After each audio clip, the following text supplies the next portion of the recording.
girl gang, it's Dr. Joy here, and you are watching Delivering Joy MD. We are still in our Super Mama Summer series, honey, and we are back with another breastfeeding video with Nurse Richarda. And today we're going to be talking about how to troubleshoot if you're having trouble with breastfeeding. So make sure you keep watching for all these tips and tricks.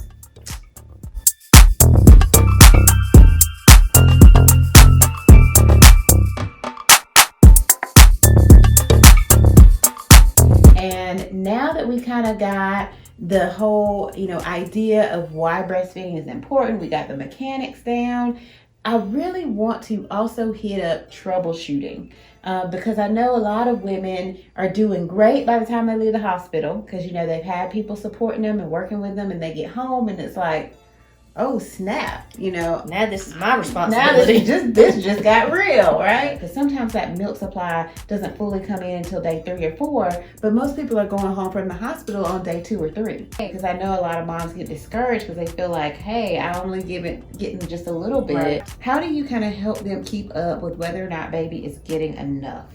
This is what I talk to the moms about when they're in the hospital.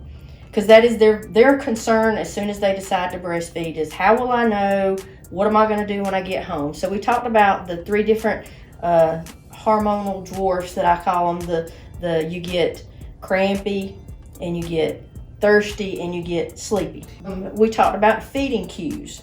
Mm-hmm. And something that concerns me is if I have a mom who day 3 contacts me, or I talk with her day 4 or so, and she's like, I have the best breastfeeding baby, and she sleeps for 4 or 5 hours and breastfeeds for about 10 minutes and goes right back to sleep. That scares me. Mm-hmm. Because that's not a typical behavior that we see in a breastfeeding baby. Breastfeeding babies, we talked about, feed about every couple of hours. Right. So if your baby is alert and showing hunger cues, that's a good sign that your baby's doing well, because they have to be getting enough nutrition and calories to be awake, alert, and want to eat. Right. If they go for a long period of time and their calories drop, they don't have the energy to wake up and be fussy. Mm-hmm. So a fussy breastfeeding baby, a baby that's wanting to eat every 2 hours, I'm thinking, okay, that's a good sign. Is your baby latching on? Or do you feel like your baby's latching on like it did when you were in the hospital? Because you will become familiar with how it feels when your baby is appropriately latched on. Right. So that's a good thing. I give out a sheet to mamas usually so that they can kind of keep track of their baby's feeding and diapering schedule so that they can understand. So usually a baby's 24-hour day doesn't necessarily start at 8. So if your baby was born Friday afternoon at 4 p.m., that first 24 hours is a day, 4 p.m. on Saturday. Right. They're usually sleepy. They may not wake up a whole bunch. You're tired. There's not a lot going on. But usually it's the recovery day. It is. It's the first day of, right, just trying to get here. It's like you've traveled a long way to get on vacation, and the first day you're there, you're just like, I'll start my vacation tomorrow. So, right. We usually see that they breastfeed about 6 times. They usually have 1 wet diaper and 1 dirty diaper. Day 2, they're a lot more active. They're a lot more eager to nurse. You're feeling a little bit more anxious because they're nursing more. So we usually see them do 8 to 12 times in that second day. So they've gone from 6 to 8 to 12.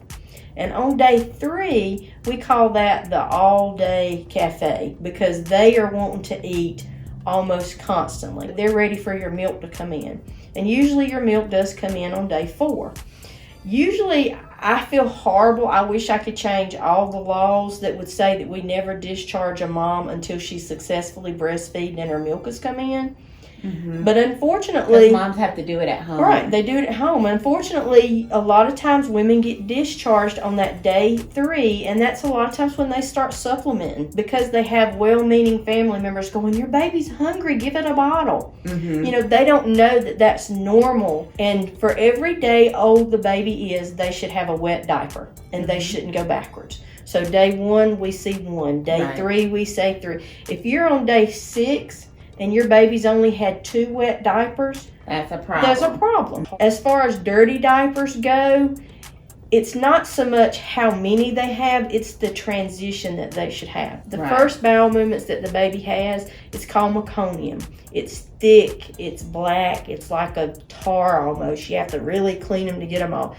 So it should go from that meconium, which is like a dark black, to kind of a brownish green, to kind of a greenish yellow, and then yellow. So the big things about dirty diapers is that they should be getting lighter. Right. You should not have a baby that's 5 days old that's still having the meconium. Right. And you know, when your milk finally comes in, you're going to feel full before you nurse, and then after you nurse, you're going to feel softer. So that's one way for sure that you Right. know that your baby's getting something, because you start off with these firm, warm breasts, and then after they nurse, they're softer and less tender, and so you know that the baby emptied your breast. And you know that all babies are going to lose some weight after they're born. And this is really just honestly because the baby is not getting calories from the umbilical cord anymore. The baby never had to be very efficient at trying to eat. So now that they're out and they're crying and they're moving their Having to arms and regulate their legs temperature. and they're having to regulate their temperature, they're spending calories. So they're going to lose some weight. It's just like if you suddenly jump up and become way more active, or you move to an area that requires you to have more body temperature control, you too would lose some weight. They should not lose more than 10% of their body weight by their first pediatric appointment.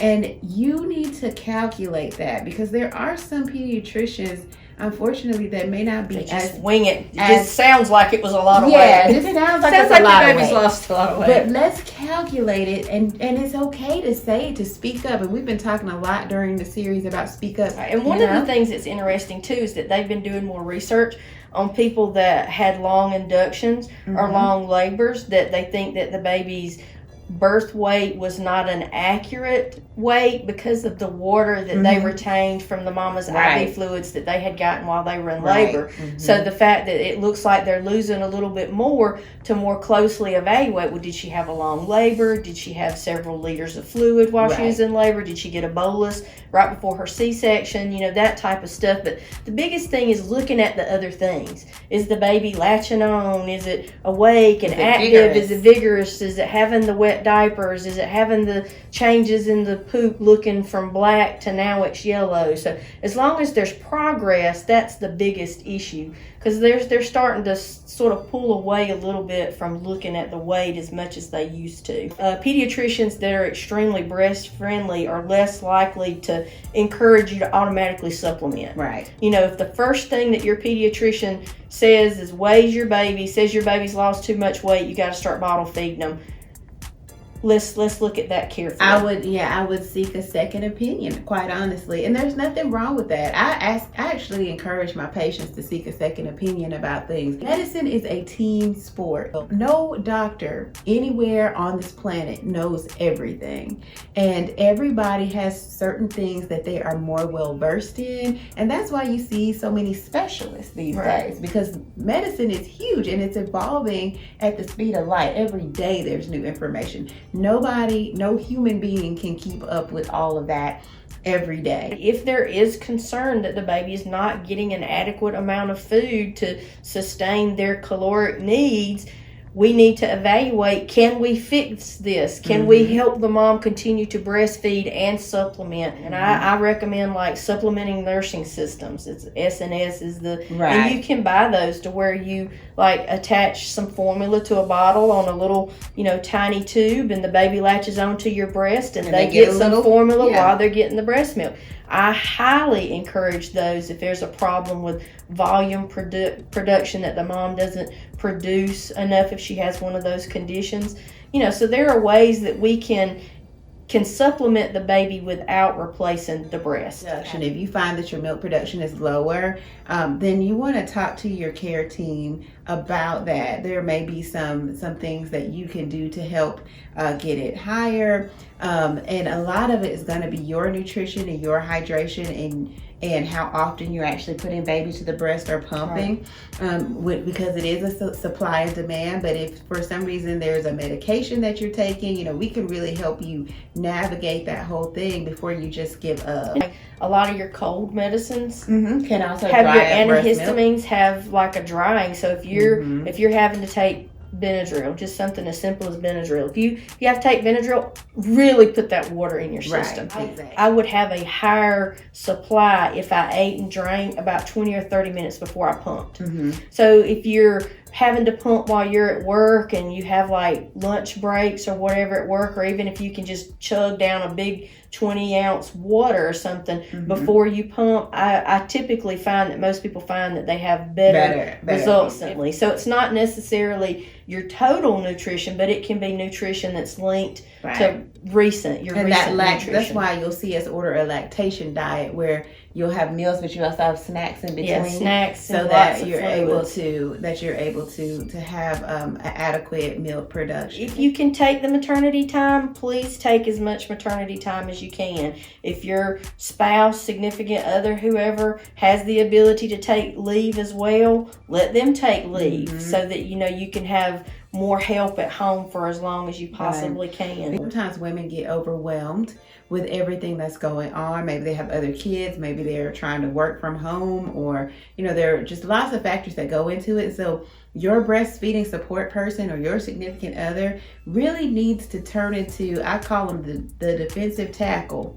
Anything that's blocking you from having the adequate amount of time and space to breastfeed, that support person needs to knock it out. Honey, let me bathe the baby while you go take a nap. Like whether it's you just being exhausted, them maybe doing the dishes, taking the baby for a stroll. You don't have to do everything. In the United States, I really feel strongly that we don't support our moms enough. We don't. We expect them to continue to be working, productive citizens. Not that an at-home mom is not, because they are like the most productive citizens ever. We don't want you to pressure yourself to the point where your mental health is suffering. And if you find that you're so completely stressed out about it that you are really having issues with anxiety and depression, then it may be time to transition to a different form of feeding. But make sure that you get help and that you find a supportive OB provider or pediatric provider who can give you some tips before you just give up altogether. Don't go off the deep end. Yeah. But don't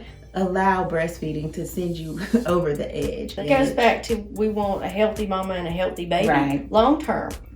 Because of the way the hormones work in our body, we talked about we had one hormone that makes the milk and one hormone that releases the milk. The hormone that makes the milk is released through nipple stimulation. So when that baby does what we talked about rooting, when it does its little nose and its mouth and its lips over your nipples, does a couple of things. One, it's trying to get the nipple as erect as possible so that it can grab a hold of it. But it makes that hormone that produces your breast milk.